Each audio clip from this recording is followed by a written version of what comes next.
ঝিলিক তার মা নয়না দেবী এবং বাবা মনোহর বাবুর সঙ্গে এক গ্রামে বাস করত। ঝিলিকের সবসময় জ্বর সর্দি কাশি ছাড়াও একটা বড় ধরনের অসুখ ছিল, আর যেটা হলো তার গায়ে বেশি রক্ত না থাকার কারণে তার হাত পা একদম রোগা লিকলিকে হয়ে থাকতো।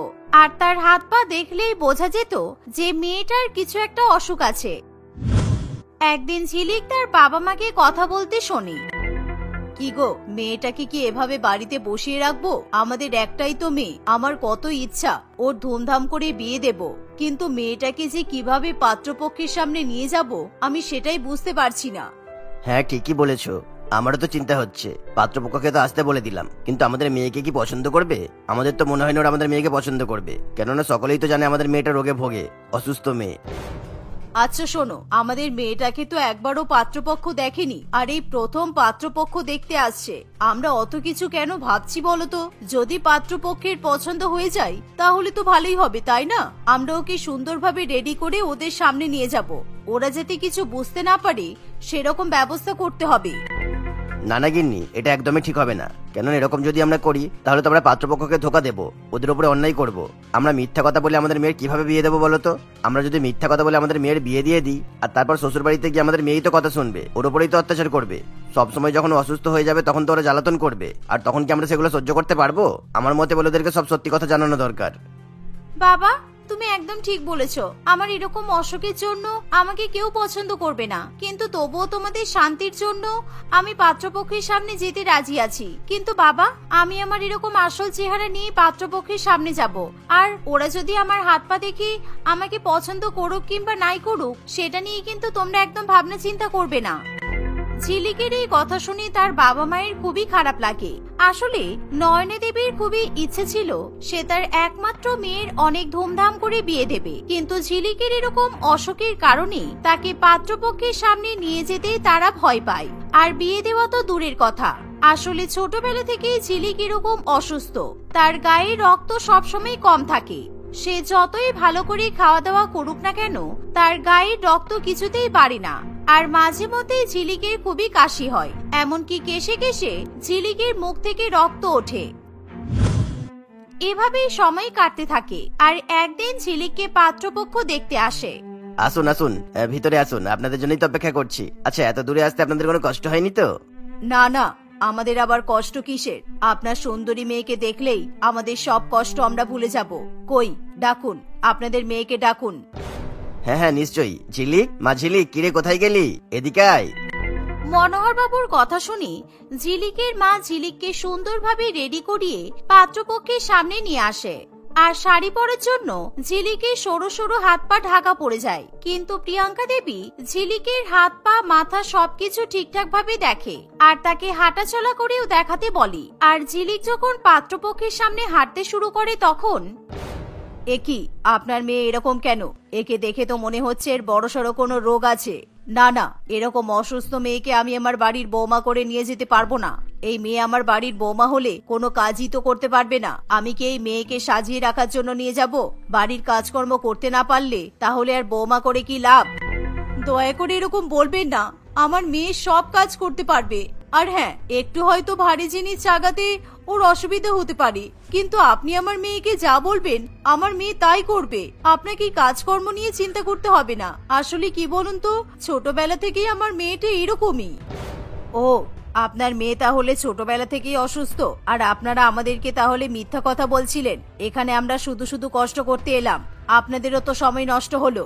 ও সত্যি, কোথায় যে মেয়ে দেখতে এলাম। এরকম অসুস্থ মেয়ের সঙ্গে আমি আমার ছেলের কিছুতেই বিয়ে দিতে পারবো না। আমার ছেলের অনেক বন্ধু বান্ধব আছে, এরকম অসুস্থ মেয়েকে বৌমা করে নিয়ে গেলে আমার ছেলের মান সম্মান থাকবে না।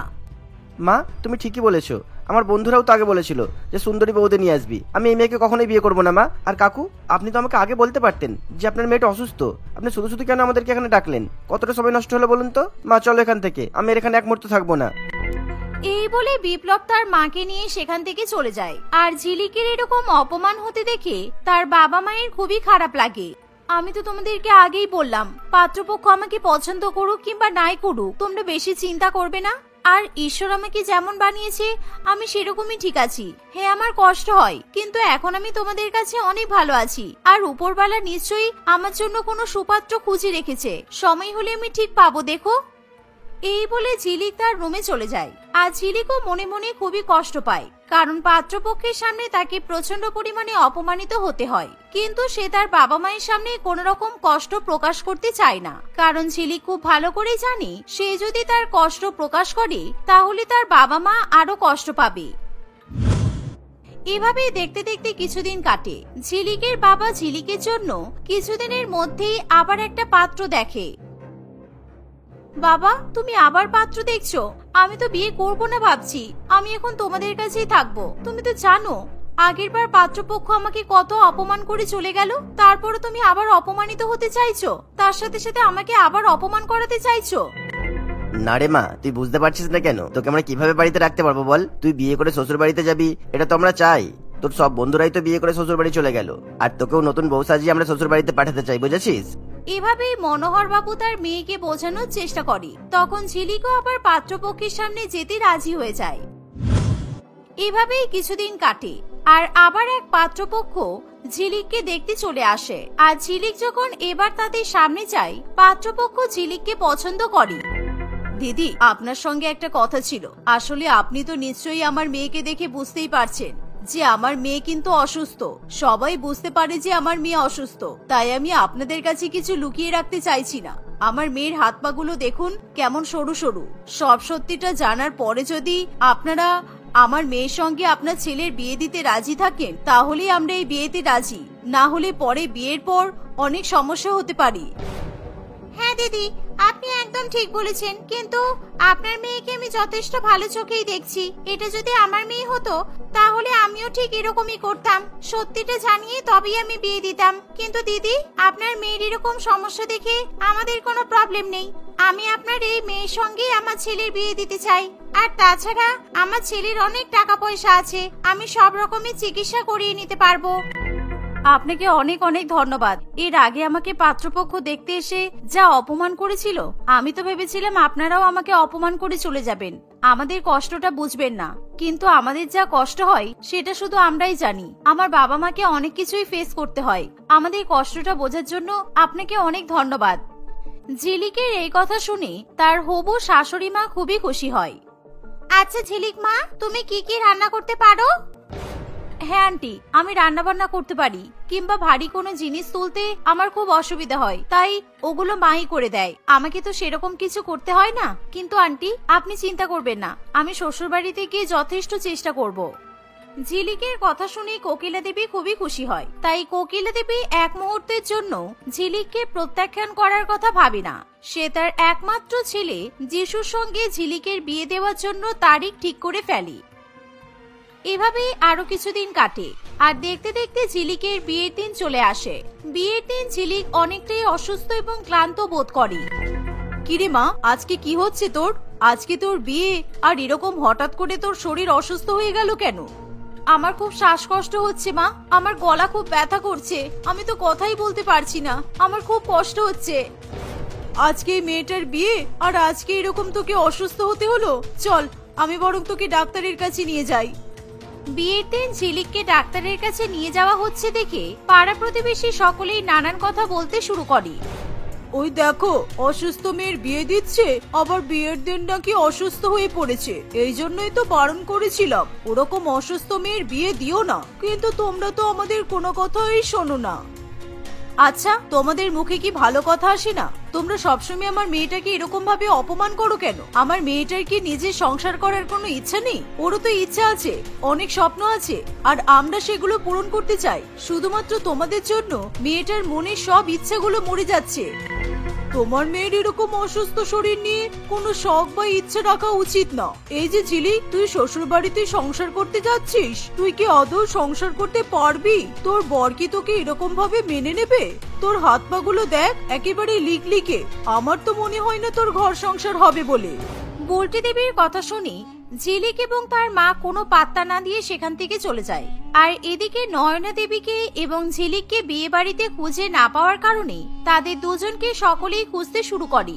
আর কিছুক্ষণ পর বরযাত্রী এসে হাজির হয়। ঝিলিক তখন তার মায়ের সঙ্গে বাড়িতে ফিরে আসে। নয়না দেবী তাড়াতাড়ি করে তার মেয়েকে সুন্দর করে সাজিয়ে রেডি করে এবং মণ্ডপে নিয়ে যায়। আর বিয়ের মণ্ডপে বসে থাকতে থাকতে হঠাৎই ঝিলিকের মাথা ঘুরে যায়। আর তখন সবাই মিলে তাকে তুলে যেমন হোক করে বিয়েটা কমপ্লিট করে।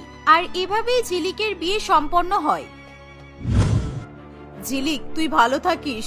আজকে তোকে পরের বাড়িতে যেতে হবে। ওখানে গিয়ে তুই একটা ভালো ডাক্তারের কাছে যাবি, কেমন? আর শোন, নিজের খেয়াল রাখবি। আমার সঙ্গেও মাঝে মধ্যে দেখা করতে আসবি, ঠিক আছে? এভাবে নয়না দেবী তার মেয়েকে বুঝিয়ে শ্বশুর বাড়িতে পাঠিয়ে দেয়। ঝিলিকও চোখে জল নিয়ে সবাইকে বিদায় জানিয়ে শ্বশুর বাড়ির উদ্দেশ্যে রওনা দেয়। আর কিছুক্ষণের মধ্যেই ঝিলিক তার শ্বশুর বাড়িতে গিয়ে পৌঁছায়। তখন ঝিলিকের শাশুড়ি মা ঝিলিককে বরণ করে বাড়িতে তোলে। কিন্তু সেদিন থেকে ঝিলিকের শরীর আরো অসুস্থ হয়ে পড়ে। তাই ঝিলিকের শাশুড়ি মেয়ে এবং স্বামী দুজনেই ঝিলিককে এক ভালো ডাক্তারের কাছে নিয়ে যায়।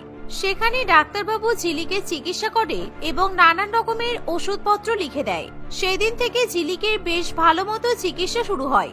আর তার চিকিৎসার পেছনে যিশুর অনেক অনেক টাকা খরচা হয়। কিন্তু যিশু কোনো কিছুর পরোয়া না করে ঝিলিককে পুরোপুরিভাবে সুস্থ করে তোলার সিদ্ধান্ত নেয়। আর ধীরে ধীরে চিকিৎসার ফলে ঝিলিক অনেকটাই সুস্থ হয়ে ওঠে। যিশু, মা, দেখো আমার হাত পা গুলো আগের থেকে একটু মোটা মোটা মনে হচ্ছে, তাই না? সত্যি এই বাড়িতে আসার পর আমি নিজেকে অনেক ভাগ্যবতী বলে মনে করছি। কারণ যে সমস্ত লোকেরা আমাকে অপমান করত, আমি তাদেরকে দেখিয়ে দিতে চাই যে সবাই সমান হয় না। আর আপনাদেরকে অনেক অনেক ধন্যবাদ আমাকে এত ভালোবাসা দেওয়ার জন্য। দেখতে দেখতে 1 বছরের মধ্যেই ঝিলিকের সম্পূর্ণ চিকিৎসা কমপ্লিট হয়। আর ট্রিটমেন্টে থাকার ফলে ঝিলিক পুরোপুরিভাবে সুস্থ হয়ে ওঠে। আসলে ঝিলিকের বাবা মা তার পেছনে বেশি টাকা খরচা করতে পারতো না, তাই ঝিলিক সবসময় অসুস্থ বোধ করত। কিন্তু বড়লোক শ্বশুর বাড়িতে এসে ঝিলিকের স্বামী ঝিলিকের চিকিৎসার জন্য অনেক অনেক টাকা খরচ করে। আর এর ফলে সুস্থ হয়ে ওঠার পর থেকে ঝিলিক সাধারণ মানুষের মতোই ঘর সংসার করতে থাকে।